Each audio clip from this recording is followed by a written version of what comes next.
Idan Kasan MTN sun yi banin layinka saboda baka yi linkin ɗin shi da nin ɗinka ba, to wannan bidiyon naka ne.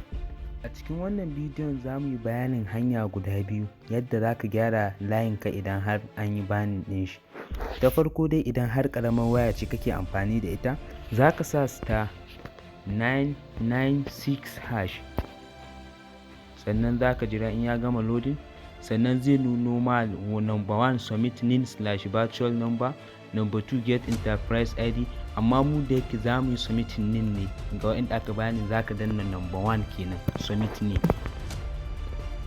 sannan sai ka danna still number 2, za ga submit nin number 2, sannan sai ka danna, to zai nuno ma wajen da za ka sa number nin ɗinka. Wannan guda 11 ne, lambobi guda 11.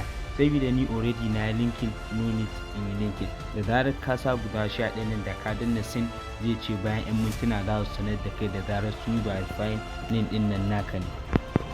Sai kuma hanya ta biyu ga waɗanda suke amfani da babban waya, za ka shiga browser ɗinka. Da zarar ka shiga browser ɗinka, za ka sa nin.linking.mtn.ng. da yake dai na yi copying a clipboard ina, kawai zan yi pasting. Za ka jira ya ɗan gama loading.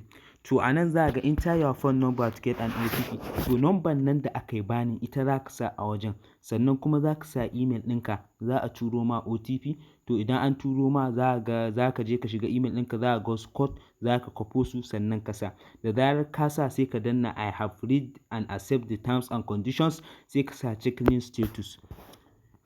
Da zarar ka danna check nin status ɗin nan, wannan za su baka damar inda za ka sa nin ɗinka. Bara mu sa.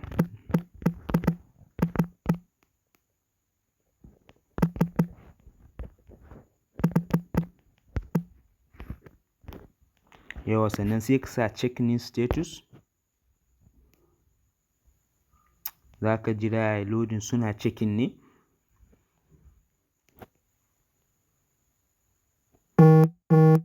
To kun gani har sun turo mana code gashi nan 962271, sannan sai ka danna go. To shi ma haka za su turo ma ta email ɗin har ka sa email. Za mu ɗan jira. Yawa, kun gani da yake ni already na yi linkin da nin ɗina, no need in ƙara yi. To amma idan har kai baka yi linkin ba, daga nan zai nuno ma inda za ka yi linkin, inda za ka sa nin ɗinka. Da ka danna, za ka sa submit. To za su yi reviewing, insha Allah za su gyara ma sim ɗinka zai dawo normal. Allah samu dace.